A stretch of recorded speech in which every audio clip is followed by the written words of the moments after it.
Então, pessoal, vamos falar da prisão preventiva que foi decretada contra o ex-ministro da Educação, Milton Ribeiro. Primeiramente, deixar claro que eu não sou advogado dele, isso aqui não é uma defesa do ato dele. O que acontece é que vazou um áudio, de certa forma, comprometedor, falando do favorecimento de um pastor chamado Gilmar, e que esse pastor seria uma pessoa próxima ao ex-ministro Milton Ribeiro. Vamos lá. Primeiro de tudo, assim que vazou esse áudio, o presidente Bolsonaro afastou o ministro Milton Ribeiro. Ele foi afastado imediatamente. Segundo, que esse áudio foi obtido pela Folha de São Paulo. Para quem não sabe, o grupo que é dono da Folha de São Paulo é dono também da Gráfica Plural, a maior gráfica da América Latina, que faturava centenas de milhões de reais na época do governo PT e perdeu muito com a entrada do governo Bolsonaro, que abriu novas licitações, e essa empresa, essa grande gráfica, que é do mesmo dono, que é da família Frias, uma das famílias bilionárias que tem no Brasil, e essa família perdeu muito dinheiro com o governo Bolsonaro. Então, existem interesses escusos. Bom, vamos falar também que o caso da Gráfica Plural e do grande faturamento do material que era fornecido para o MEC na época do PT, na época do Haddad, tudo isso não foi investigado e não teve prisão, e isso movimentou muito dinheiro. Então, existe essa parte. Segundo, que o juiz que decretou essa prisão é um juiz que todo mundo sabe que ele é de esquerda.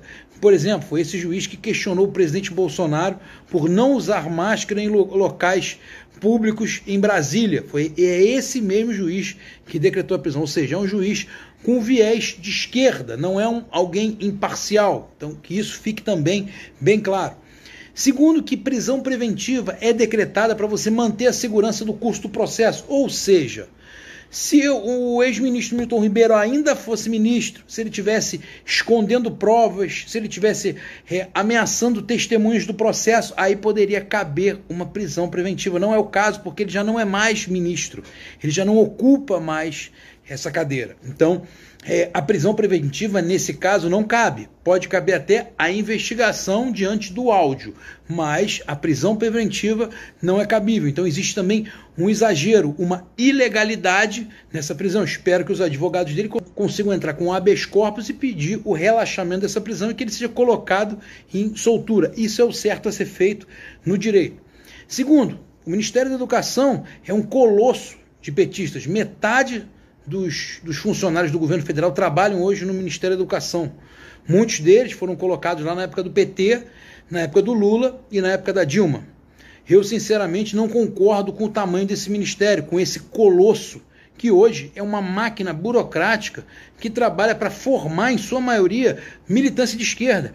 Então, quando nós, conservadores de direita, ficamos trabalhando contra essa ideologia perversa, que é o esquerdismo, ao mesmo tempo, os nossos impostos financiam com pelo menos 120 a 130 bilhões de reais por ano, que é o orçamento do MEC, financiam a formação de esquerda, de esquerdistas, de militância.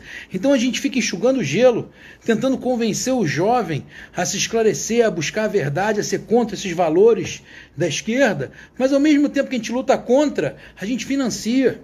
Então, obviamente, eu também defendo uma redução grotesca do tamanho desse Ministério da Educação, que é muito grande.